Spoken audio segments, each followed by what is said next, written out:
In fantasy baseball, there's nothing better when a player exceeds your expectations. Today, we're talking about 10 breakout players on today's action-packed episode of Locked On Fantasy Baseball.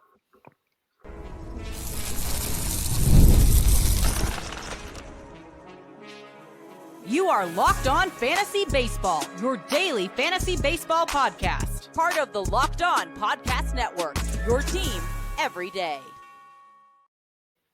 Hello, fantasy baseball fanatics, and welcome to the Locked On Fantasy Baseball Podcast, brought to you by the Locked On Podcast Network, your team every day. As always, we're your number one source of fantasy baseball knowledge, and thank you for making us your first listen each and every day. I'm your host, Dominic Martino, here as always with my brother, my co-host, my partner in crime, Matthew Ahne.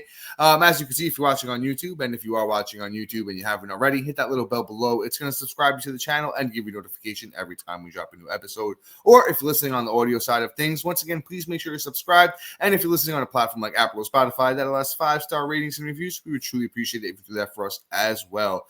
And last, and what's going to be the most fun for you guys this off season is joining Matt and I on the Insiders Track. Listen, join our everydayers and join our new listeners there. And this off season, we're going to be doing so much fun stuff on there. Like Matt and I are going to be giving our 2026 rankings away. We're going to be talking about keeper and dynasty stuff. Might even do a couple of giveaways. So join us on the Insiders Track, where the link is in the bio if you're listening, watching, and it's available on any of our social media platforms. And today's episode is brought to you by FanDuel. Right now, new customers can bet just $5. And if your bet wins, you'll get $300 in bonus bets to use across the app. Download the app today. And all right, guys, I mentioned it up top. You know, some of the most fun things that you could do in fantasy baseball is just drafting a guy on a whim because, you know, it's one of your guys and you just take that guy and he exceeds expectations and he breaks out in one way or another, per se. So today, Matt and I have lined up 10 names that, you know, exceeded expectations, broke out in, you know, some awesome ways this year. We'll talk about how they did this year and expectations for 2026. Matt, which one of these players you want to go with first today, my brother? All right, sounds good. Let's just start off with the guy that, you know, I put my foot in my mouth this year. That's Crow Armstrong of the Chicago Cubs, outfielder. You know, Pete Crow, I honestly didn't expect the season that he had, you know, finishing with 30-30. Matt, I feel like you're selling yourself short. You liked Pete Crow a lot. Just because you traded him away doesn't mean you didn't love him. You were definitely a Pete Crow Armstrong guy. I remember saying to you at one point in the offseason, you were turning me into a Pete Crow Armstrong guy. So don't say there's facts. We record all the time. We can go to the offseason. I'll fact check it for you. You definitely were in on Pete Crow for sure. I think you were maybe higher than the consensus. Oh, no, I was in those regards. It's just I didn't expect the 30-30 season rookie year. I think it was in him the whole time. I just didn't think that it was going to come this year. This year, he kind of just like said, okay, cool, guys, I'm here. I'm ready to go. And that's kind of the thing with the whole purpose, I guess, of us talking about him is not just, okay, what the season looked like, how well he did, but let's look at what 2026's outlook could possibly be for him, right? And Pete Crow Armstrong as a whole, you start looking at, like, you know, season numbers, and you're like, oh, they're pretty good. But then you start looking at the last couple months, and that's where you just the season numbers are a little bit of are deceiving, right? In August, he batted 160. He hit 1 home run, 5 ribs, and only had 2 stolen bases that month. Really, really ugly. He struck out 29 times, only walked 5. I apologize. And then in September, batted 224 with 3 home runs, 12 ribs, and 4 stolen bases. It just wasn't a hot performance. He did get hot like the last week, if you were playing in that week, but that's really about it for Pete Crow Armstrong. Now, for 2026, how does that partake? What do I project? How am I projecting him? Well, here's the deal. Pete Crow Armstrong, I think, is a student of the game. You saw him in his rookie year in 2024, you know, struggle when he first came up, got set back down, then came back up and was successful. Comes in this year, takes it to another level. I think that he's just a student of the game. Is going to be always good. He has some good underlying stats. You know, expected slug is at 496. The slug on the season is actually 41 this year. Fantastic. Barrels 13% of the time. Fantastic. Love to see more hard contact. Would like to see less ground balls. Those are things that I have a knock against him. And, you know, those are some of the things that I'm just like, okay, cool. I'd love to see a little bit more on the hard hit percentage. He only does that 41%. I'd like to see that get cranked up to 45 to be able to say, okay, cool, he's going to repeat the 30 home runs. I'd like to see the batting average stay consistent the whole season and not just have like the first 6 months and then first like 4 months and then get tired. Um, those are all things, and I'd love to see the strikeout numbers come down and the walk percentage go up.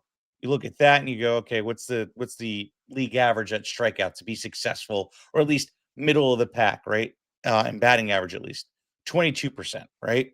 Where is he right now today? He's at 23%. So it's a little bit above, but I'd like to see him get down that whole percent.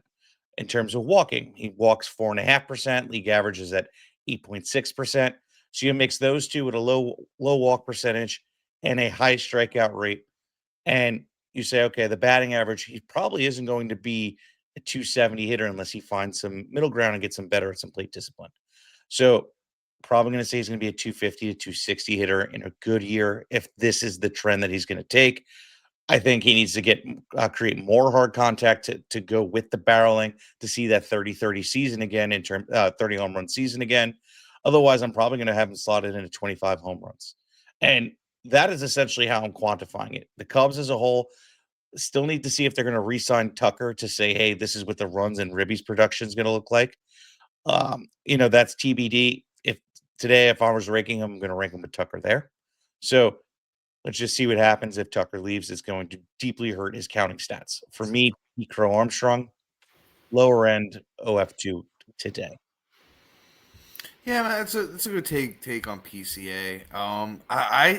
I just think the thing is that at 23 years old to have the season that PCA did with the 30-30, 90-90 when it comes to runs and RBIs. The batting average he left some on the table for sure with the 247 batting average. We definitely would have liked to seen a little bit better in that department. But he talked about some of the underlying stats that say that the batting average could be a little bit better. And if he makes that improvement, at 23 years old, which he can, and he was a former top prospect, I believe he was a top 20-ish prospect at the high end when he was, coming up with the Cubs. So has that prospect pedigree. I think there's a lot of room for improvement that he could easily make. I personally have PCA right outside my my outfielder ones for next year. You guys know me. If you're a big fan of the show, you know I'm a fantasy baseball degenerate at this point in my life. I started my 2026 rankings. This is way, way, way, way too early rankings, but I have PCA sitting at 14. So in a 12-man league, I would say he's a high-end outfielder number 2. Wouldn't be risking taking him as my OF1, but I love the 30-30 upside. Like Matt said, I think the home runs could temper back a few. Maybe we're talking about a PCA season where it's 25 home runs, but I also think he could steal 45 bags. So I think there's room for improvement in the steals. There's definitely some regression coming in the power department, but the batting average could be the difference. If he hits 275, that just pushes him, makes him an elite outfielder. So PCA, great step in the right direction in 2025. I definitely want to see what the ADP is going to look like in 2026. Definitely will be targeting him if I can get him in that outfielder number 2 range. Let's move on to another guy, somebody that if you weren't paying attention or owned him, you may not realize how good he was. It's Geraldo Perdomo, shortstop for those Arizona Diamondbacks. So Perdomo was actually an all-star back in 2023.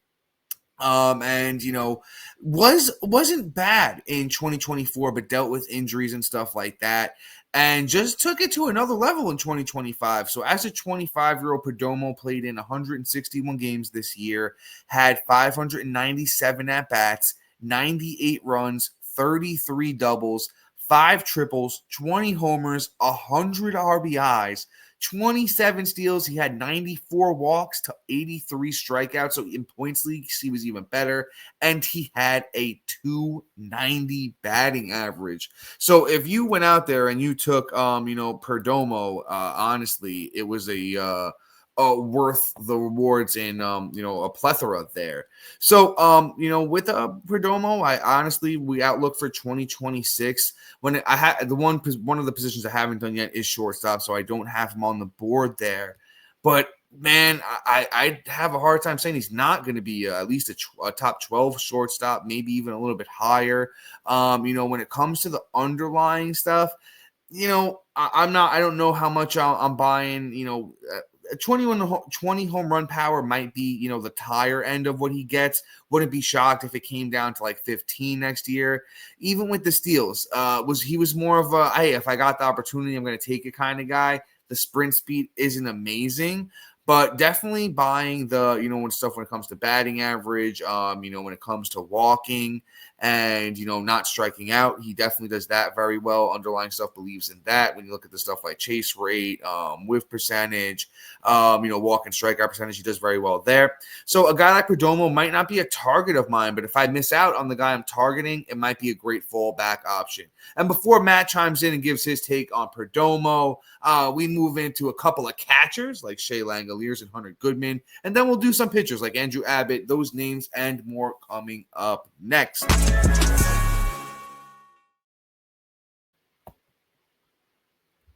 And all right, guys, you've probably seen a million ads for hair growth products and thought, come on, like that actually works.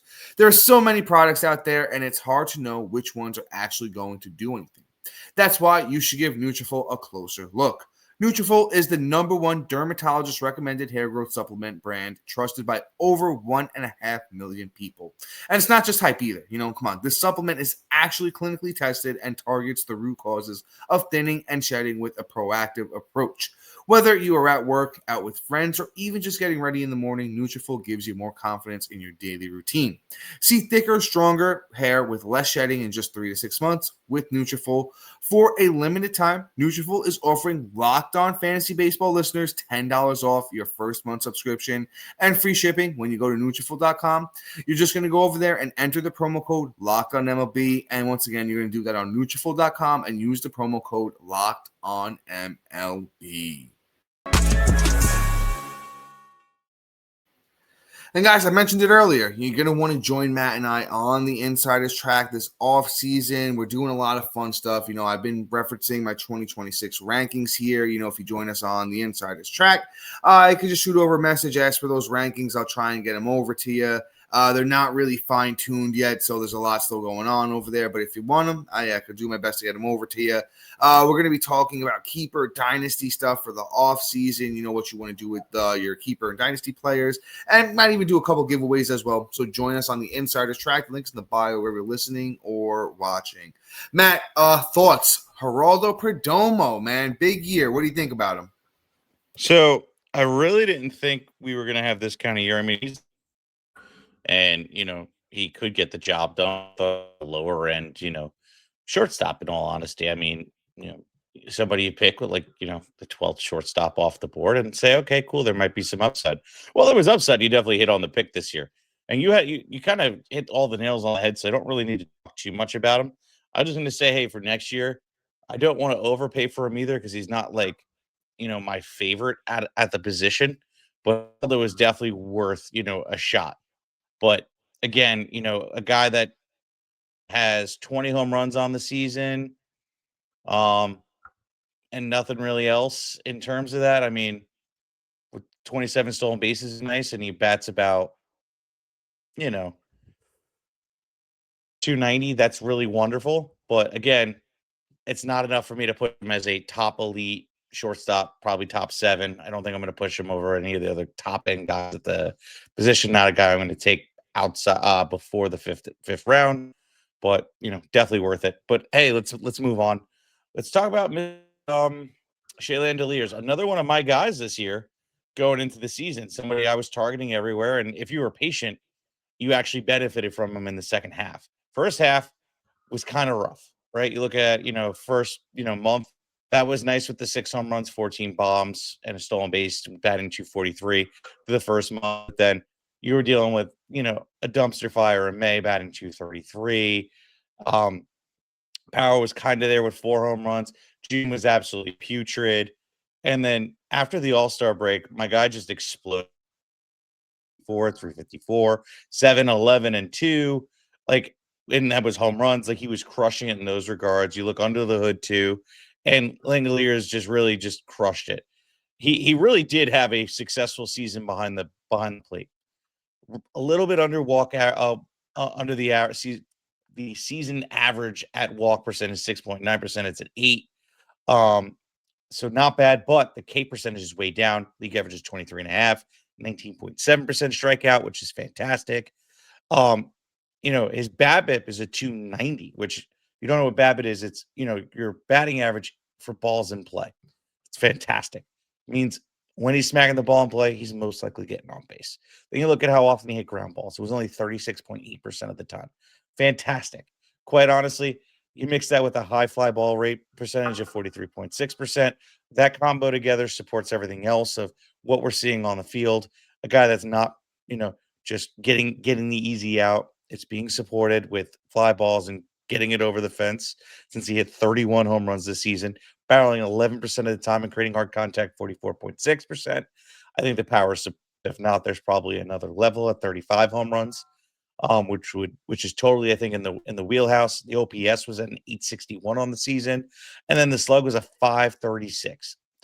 Everything, his performance was wholeheartedly, supported by the underlying stats, and everything did was absolutely real. We just need him to do it for a full season, and I think it's going to be filthy. So Langeliers is probably going to be a top 5 catcher for me going into next year. So he is going to be a must draft catcher as long as the price doesn't get out of control. Because then you know how we feel about catchers.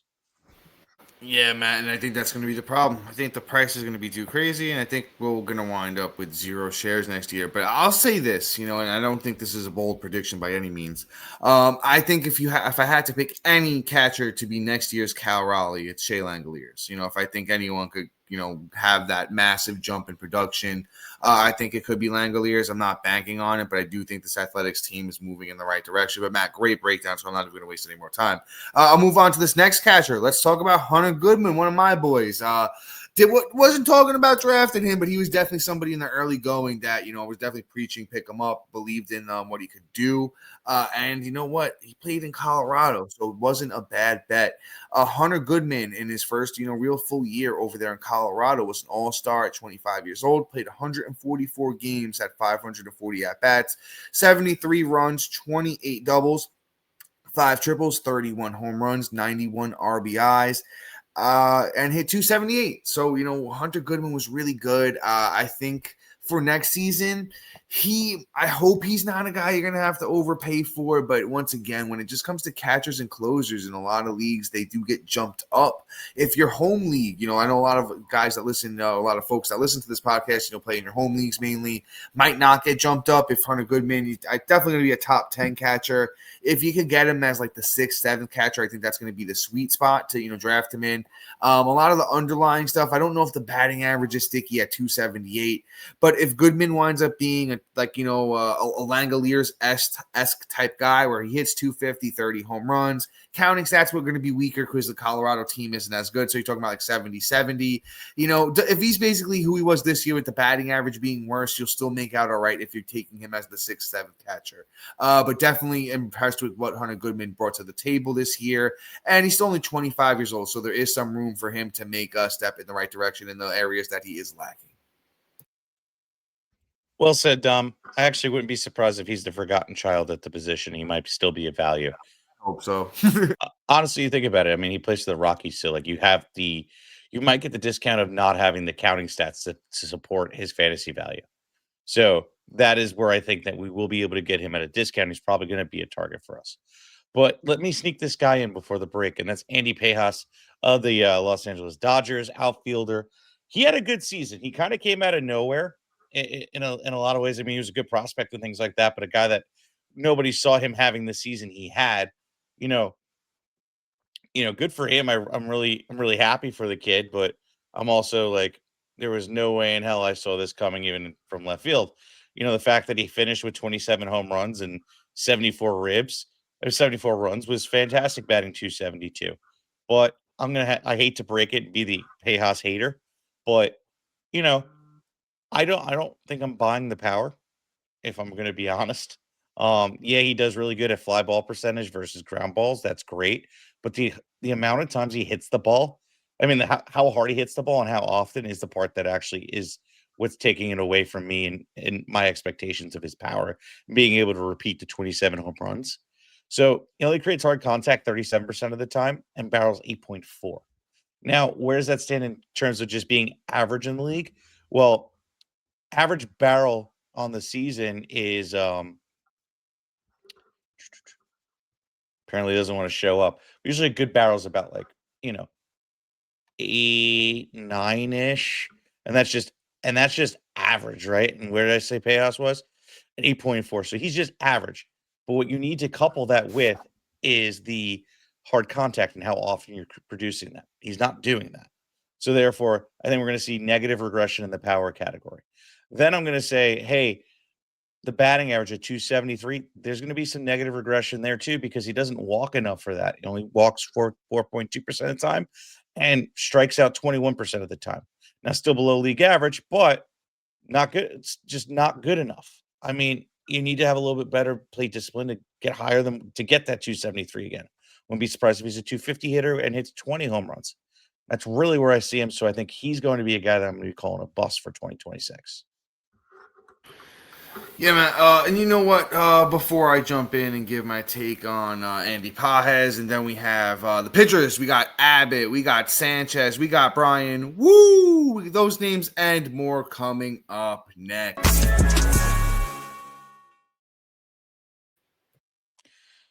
The NFL season is here, and FanDuel is making sure you're ready for kickoff. A can't-miss offer.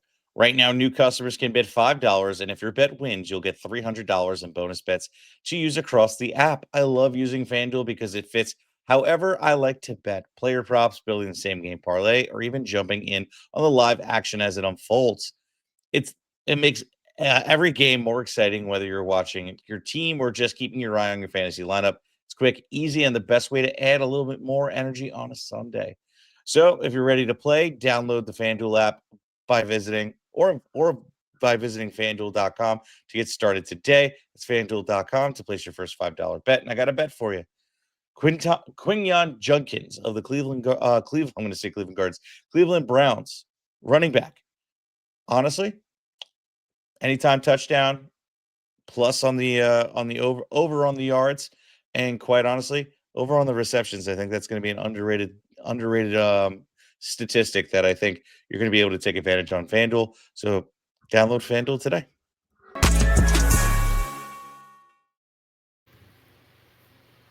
All right, Tom, go ahead. Yeah, Matt, good take on Andy Pages of the Dodgers, because I think the thing is going to be here is they have so many young players coming through that system, and specifically outfielders. So the thing with Pages is if he doesn't continue to be, as good as he was this year, and he did struggle in the second half, hit 252 in the second half with only 10 home runs, and 6 steals when he hit 285 with 17 home runs and 8 steals in the first half. So, did slow down a bit in the second half, and I could just see him getting either traded or, moved around or platooned. The Dodgers are going to Dodger. So, Pages is definitely not going to be a target of mine going into 2026, but definitely wanted to give the kid a shout out on, the progression he made from year 1 to year 2. I still think, as Matt said, he was a former, I think, like top 75 prospect like 2 or 3 years ago. So there's some upside here, but, I'm not banking on it. And at 24 years old, you still want to give the kid a chance to say, hey, there is room for him to, improve on the things that he didn't do well and still be a contributor for the Dodgers in 2026 and moving forward, but not something Matt or I are counting on. Let's move on to, a guy that I was high on a few years ago. Let's talk about Andrew Abbott, man. If you guys been around a while, Andrew Abbott was somebody that I was pretty high on when he got the call in 2023 coming up through the Reds minor league system. But I will admit, I did start to fade him after, a mediocre season last year in 2024.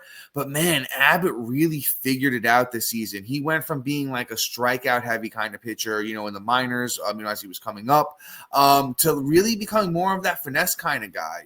Through 29 starts this year, Abbott pitched to a 2.87 ERA, 10 wins, 166 innings pitched, 149 strikeouts, and he had a 1.14 whip. And Abbott was just like consistent from like honestly beginning to end of season.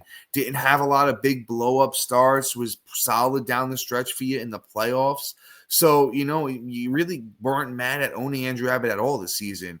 Really made the strides with, the pitch mix too. Decided, hey, the last year, whatchamacallit, a couple of pitches that weren't working for him. Not that the fastball wasn't working for him, but, the fastball was getting hit at a 254 clip last year. He was throwing it 53% of the time. He moved it down to 47% of the time this year, got better movement on it. Batters only hit 232 against it. Moved the changeup to his second most used pitch. It worked out for him. Batters hit 215 against the changeup. He also came in with the curveball and the sweeper, which got decent results. So Abbott realized, hey, I don't got to go out there and strike everybody out. I could pitch to, contact a little bit more, and just, do pretty well. The thing that does scare me is that since he is pitching to contact, that ground ball rate is a little bit low at, only 32%. That's in the 9th percentile, which is, a little bit scary. But, if it's working for him, it's working for him. I could see the ERA going up to closer to a mid-3s kind of ERA next year, where is that his xERA sits. But still think he could be very good in the whip department, the K department. I still think he's going to be under that K per 9 because, he's pitching a little bit differently, than he used to. But Andrew Abbott is somebody I love. I don't know if I have him in my SP rankings yet. I have him at 28 SP going into next year. Could see that moving down a little bit depending on, where things shake up. But, good things I think lie ahead for the 26-year-old Andrew Abbott. I completely agree in a lot of ways. I don't think we're going to be able to deem him as like a top end pitcher.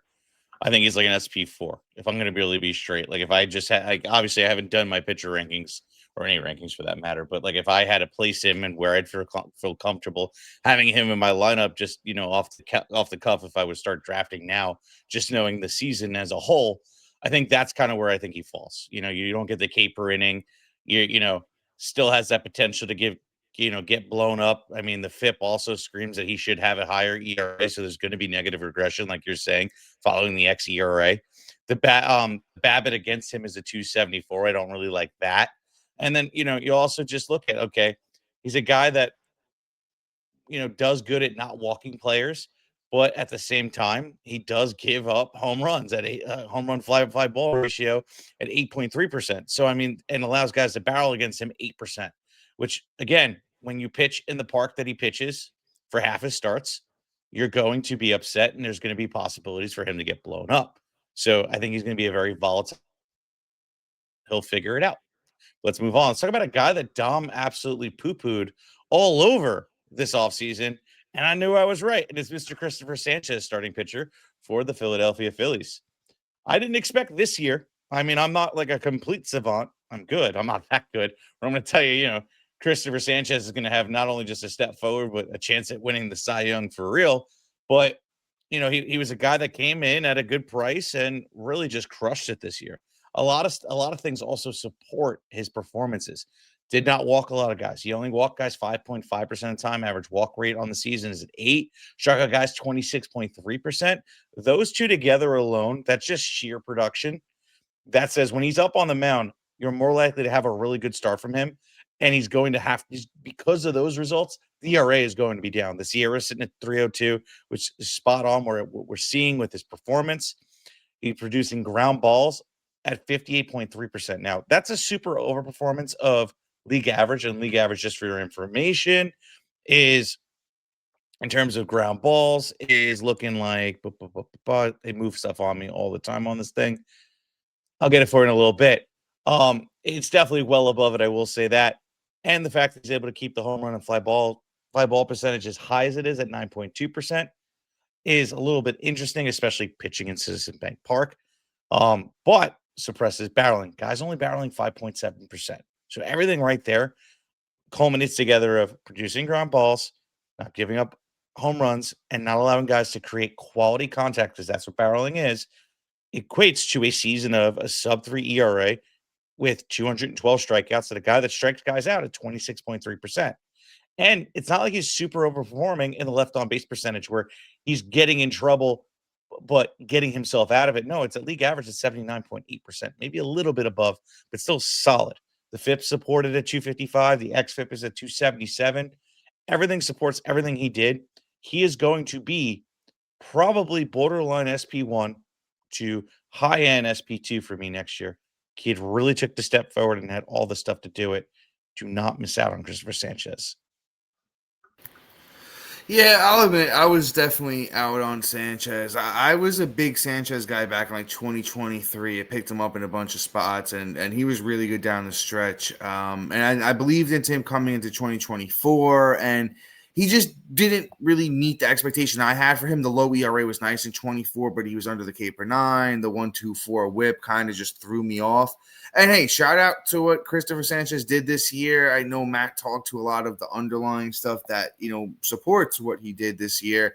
I still think it's going to be hard for me to take a guy as my SP1 where his, sinker is what he leads with, and he throws it 46% of the time. It got hit at a 270 clip. And he only throws 3 pitches, and his slider gets hit at a 252 clip, which is, not great either. He's just somebody I'm not going to invest in next year. And if I get burnt, I get burnt. I just don't think he's as elite as he was this year. I think it's going to wind up being an outlier year. I think he's good. I think the ERA will still be good. I still think he'll get around a K per 9. But I think the whip takes a step back next year. Honorable mention to guys like Brian Wu, Cade Horton, and Nick Pivetta, who all had breakout seasons. But guys, with that being said, shout out to our everydayers and listeners for making Locked On Fantasy Baseball your first listen today. For your second listen, check out the all-new Locked On MLB Game Night. Every game, every night, all season long, at local analysis on a national scale. Find MLB Game Night on Locked On MLB on YouTube, wherever you listen to your podcast. But guys, until next time, peace.